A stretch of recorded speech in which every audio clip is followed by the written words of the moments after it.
Баяғыда бір кедей шаруа әйелі екеуі өмір сүріпті. Олардың Мац, Петер және Свен деген үш ұлы болыпты. Bir жылы құрғақшылық болып, егін шықпай, күн көру қиындап кетіпті. Бізде нан түйірінен гөрі оны жейтін ауыз көп, дейді әкесі. Енді ұлдарым, сендер жалданып жұмыс істеп, нан табуларың қажет. Шешесі жылап, Мац пен Петер ересек қой, қолдарынан бірдеңе келер, дейді. Ал Свен байғұс күн көре алмай құриды ғой. Кішкентай оның шамасы неменеге келер қояр дейсің, деді. Бірақ Свен, қам жеме апа, өзіме лайық жұмыс тауып алуға тырысамын. Жібер мені, дейді. Жарайды деп шешесі рұқсат береді. Ағайындылар жолға даярлана бастайды. Үлкен ағалары Мац, мен әкемнің ескі күртесін аламын. Әкем бәрібір үйде отыр ғой, оған қажеті жоқ шығар, дейді. Ортаншы ағасы Петер жан-жағына қарап, жұпыны үйді шолып шығады. Ала қоятындай ештеңе жоқ сияқты. Шешесінің жалғыз бақыры бар болатын. Шешесі оны өте қастерлеп, мақтан тұтатын. Ол бақырды бар өнерін салып тазартатын да, содан ыдысы қап-қара түтін басқан үйді күндей жарқыратып жіберетін. Мен бақырды аламын, дейді Петер.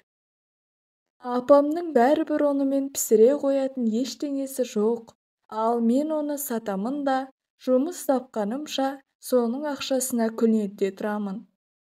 Ол сөреде тұрған жылтыр бақырды алады да, қалпақ орнына басына киеді. Ал Свенке ештеңе тимеді ғой, деп күрсінеді шешесі. Мен, апа, үйден ескерткіш ретінде анау, ұйықтар алдында көртемді іліп жүрген шегені аламын. Свен қабырғадағы шегені суырып алып, шүберекке орайды да, қалтасына салып қояды. Мына ақмақты қара, деп күледі екі ағасы. Ескі шегені қалтасына салып жүрмек, онымен не істемекшісің? Мүмкін бір қажетке жарап қалар, кім біледі, дейді оларға бала. Өз үлесіне шеге емес, алтын алғандай көңілдеді. Шешесі көзіне жас парлап, балаларының соңынан қарап тұрады. Свен оған бас киімін бұлғап ұзақ қоштасты. Екі жолдың торабына келгенде, ағайындылар аял жасайды. Біз Петер екеуміз бірге кетеміз, ал сен, Свен, шегеңмен қоса бізбен бірге жүрмей-ақ қой, дейді Мац. Жарайды, онда қош болыңдар, аяулы ағаларым, жолдарың болсын.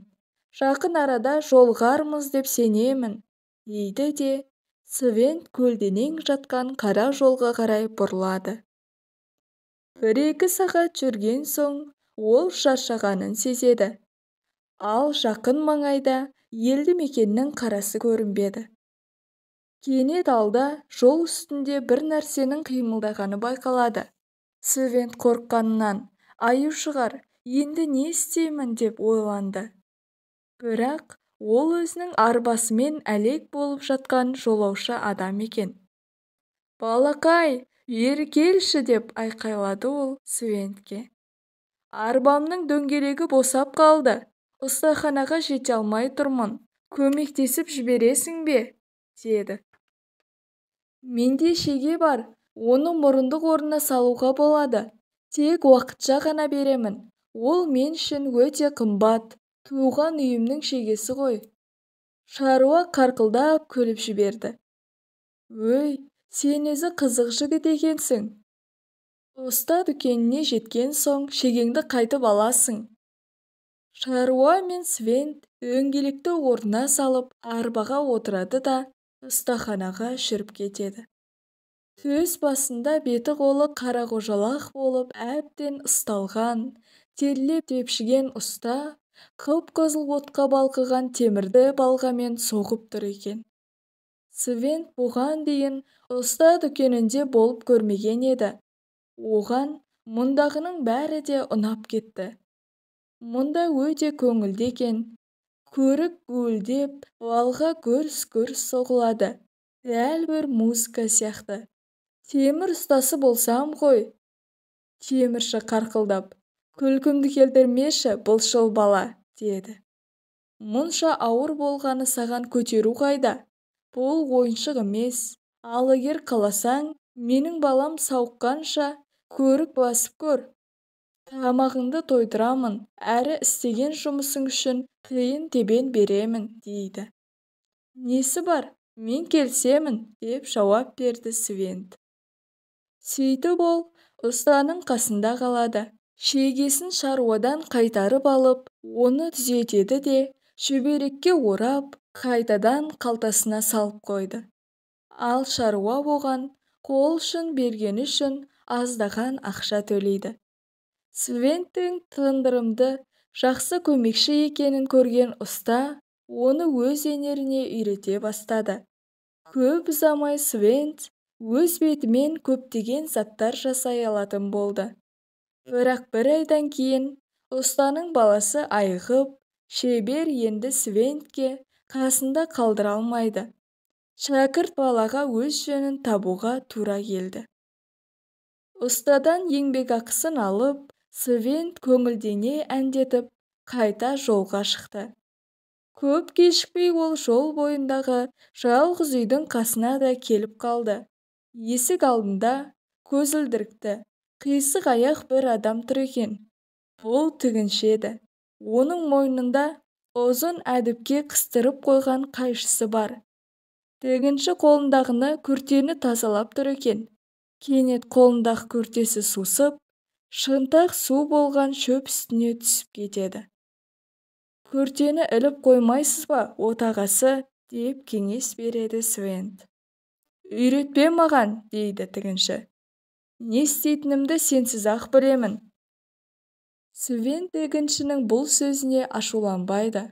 Оның орнына, мен сізге көмектесе аламын, отағасы, дейді. Ол қалтасынан шегесін алады да, оны есік жақтауына қағады. Тігінші күлімсіреп, күртені шегеге іледі де, асықпай тазалап алады. Сосын ол Свентті үйіне кіргізіп, мына балаға сүт пен нан бер, дейді әйеліне. Свент тамақтың бәрін ішіп алады, себебі ол аш болатын. Содан соң кемпірге әдеппен рахметін айтады да, үй иесінің әйеліне бұл мінезі қатты ұнап қалды. Бұл баланы шәкірт етіп алсаңшы өзіңе, дейді ол күйеуіне. Менің кәсібім ұсталық болса да, сіздердің қастарыңызда қуана қалар едім, дейді Свент. Тігінші Свенттің тыриған денесіне басынан аяғына дейін қарап шығады да, ұстаның түрін қара. Ауыр балғаны көтеру сенің тегің емес, балақай. Ал ине ұстау қолыңнан келе ме екен? Байқап көрейін, дейді де, Свент тігіншінің жанында отырады. Сөйтіп Свент тігіншіге жұмысқа жалданып, киім тігуді де үйреніп алды. Көп ұзамай тігінші аяқ астынан суық тиіп ауырып, қайтыс болады. Свент есік жақтауынан өзіне қымбат шегесін суырып алып, әйелмен қоштасады да, тағы да жолға шығады. Көп ұзамай бір шағын селоға келеді. Осы уақытта күн күркірей бастады. Қатты жел тұрып, найзағай жарқылдайды. Бір үйдің қасында шөпте кір жайылып тұр екен. Кемпір кірді тез жинап аламын деп жүргенде шөп үзіліп кетеді. Шегесі құрғыр, деп кейи сөйлейді кемпір. Қақ бөлінгенін қарашы, кірімді шашып алмасам жарар еді. Мен жәрдем берейін, әже, деп қасына келеді Свент. Жалма-жан қалтасынан шегесін алады да, оны қабырғаға қағады. Әкеліңіз, жіпті байлап берейін. Тек сіз кіріңізді жинап болған соң, шегемді өзіме қайтып беріңіз. Ол менің туған үйімнің шегесі еді, деді. Рахмет, қарағым.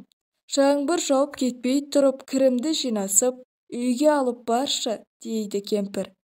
Свент оның айтқанын істейді. Үйге кіргенде етік тігіп отырған етікшіні көреді. Етікшінің епті қолына қызыға қараған Свент есік алдында тұрып қалды.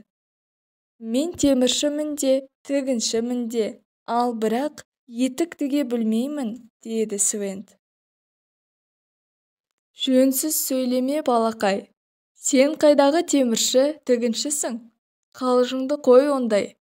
Ал мен сені етікшілік өнерге үйрете аламын. Шынында да, балам, қалсаңшы осында, дейді кемпір. Сен ақылды да ұқыпты бала сияқтысың. Свент етікшінің қасында қалады да, етікші талапты да ыждағатты баланың мақтауымен жеткізе алмай жүреді. Көп ұзамай Свент ескілерін ғана жамап қоймай, өз бетімен жаңа башмақтар да тіге бастады. Әр кеште шешесін есіне алып жүретін. Ол анасына сый тартпақ болды. Шешесі жыртық башмақ киіп жүр ғой. Ақыры ақша жинап, болғарғы сатып алады да, одан анасына жаңа башмақ тігеді. Күзде Свент етікшімен қоштасып еліне қайтады. Оның жолы қаланы басып өтетін. Базар аралап жүріп, бір саудагердің қолындағы әкесінің күртесін көреді. Демек Матс аш қалмау үшін оны сатып жіберген екен ғой. Свент күртені сатып алады да, базарды әрі қарай аралай жүреді. Басқа бір жайма дүкеннен ол кенет күнге жылтырап тұрған бақырды көреді. Әрине, ол шешесінің бақыры еді. Оны сатып алғанда Свенттің қуанышы қойнына сыймады. Міне, туған деревнясына да жетеді. Пеште жанған оттан басқа үй ішінде ешқандай жарық жоқ екен. Әкесі мен шешесі үстел басында отыр. Олардың қасында әбден азып тозған екі жігіт, Матс пен Петр, қараңдайды. Бейшара балаларым-ай, дейді шешесі. Әбден азап шегіп, аштықты да, жоқшылықты да көріпсіңдер ғой. Түк табыс таппапсыңдар. Ештең етпейді апа, деп жұбатады оны ұлдары. Көктемде егіс жұмысына барамыз. Кенет есік айқара ашылады да, кіші балалары Свент кіріп келеді. Міне, мен де келдім, дейді Свент. Бәріне көңілді жүзбен қарап шығып, әке, мә, мынау өзіңнің күртең. Мынау апа, сенің жақсы көретін бақырың. Мен саған жаңа башмақ та келдім. Оны өзім тіктім. Шын айтамын. Оған қоса міне, жұмыс деп тапқан ақшам. Енді мен теміршімін де, тігіншімін де, әрі етікшімін. Кешікпей сендерге көп-көп ақша тауып беремін. Ал мынау біздің үйдің шегесі. Маған әр уақытта осы көмектесіп отырды. Солай дейді де Свент шегені бұрынғы орнына қағып қояды. Свент өз саяхатын әңгімелеп бергенде, ағалары оған қызғанышпен қарап отырады. Ал бақытты ана қуанғанынан жылап жүріп, өзі ұнататын бақырға бір үйлі жанға жетерлік кешкі тамақ даярлай бастайды. Солай да солай, бұл отбасы бақытты да баянды өмір сүріпті.